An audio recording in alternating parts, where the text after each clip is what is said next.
नमस्कार दर्शक बंधु, आज आम बुलीजा एवं जानिबा पायलट बाबा आश्रम विषय। पायलट बाबा आश्रम जहाँकि हरिद्वार ठारू 1 किलोमीटर दूर में अवस्थित दक्ष रोड योग माता फाउंडेशन द्वारा परिचालित खाकाल हरिद्वार ठारे अवस्थित।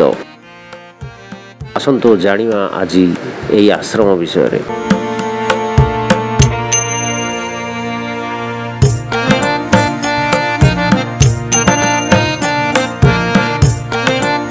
प्रथमे जानिबा ए बाबा विषय जे लोके कहीं जोगी को पायलट बाबा बोली डाकुले। पायलट बाबा 15 जुलाई 1938 मसीह बिहार सासाराम ठारे जन्मग्रहण करथिले एवं यही बाबा माता नाम थिला राज तपेश्वरी देवी। पिलादिने बाबा को कन्वर लालन बोली डका जाउथला। परवर्ती समय रे बाबा नाम कपिल अद्वैत सिंह बोली रखा जाइथिला।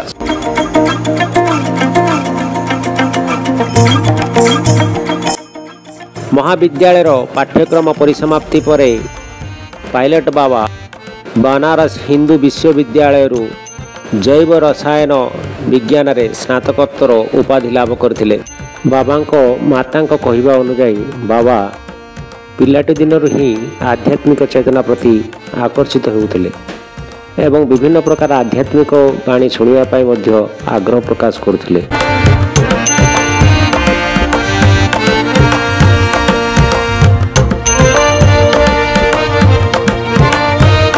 वर्तमान जानिबा एही जोगी को लोके कहीं पायलट बाबा डाकुथिले।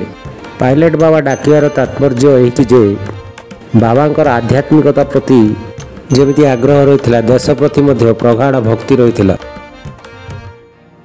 तेणु बाबा 1957 मसीह योद्धा पायलट भाव में भारतीय वायुसेना योगदान करथिले एवं परवर्ती समय रे भारत मातार रक्षा पाई विभिन्न युद्ध यथा 1962, 1965 और 1971 मसीहार युद्ध भाग नहीं एवं भारत मातार सेवा मध्य करथिले।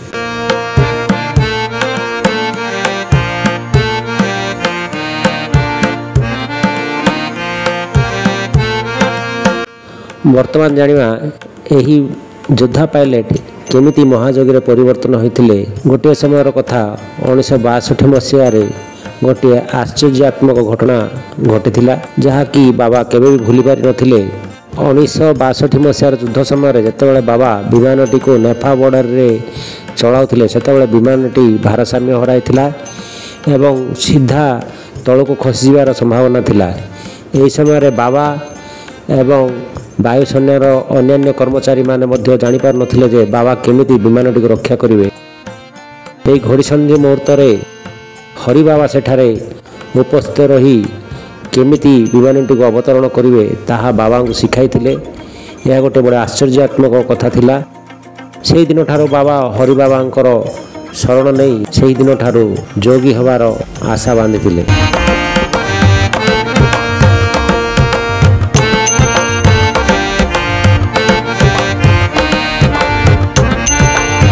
गोटे बड़े आश्चर्य कथा बाबा दीर्घ समय धरी समाधि नहीं पारुथिले जहाँकि भूतल समाधि, जल समाधि एवं आबद्ध काचगृह मध्य समाधि नहीं पारुथिले जहाँकि विदेश में मध्य से समाधि नहीं लोकों को आश्चर्यचकित करि पारुथिले।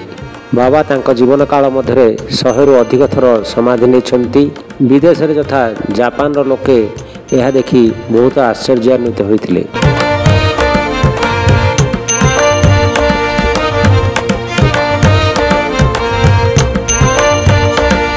बाबांकर एही आश्रम नैनीताल, उत्तरकाशी एवं सासाराम ठारे रही।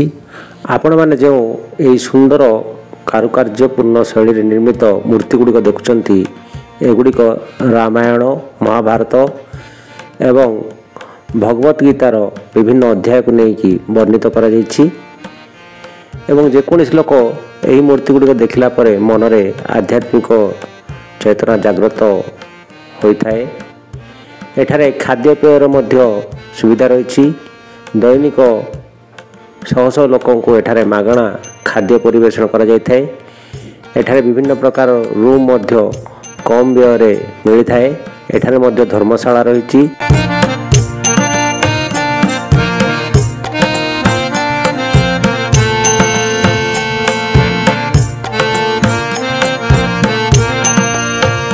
ଯଦି ଆପଣଙ୍କୁ ଏହି ଭିଡ଼ିଓଟି ଭଲ ଲାଗିଥିବ ଲାଇକ୍ ଏବଂ ସବସ୍କ୍ରାଇବ୍ କରନ୍ତୁ, କମେଣ୍ଟ ଦେବା ପାଇଁ ଭୁଲିବେ ନାହିଁ।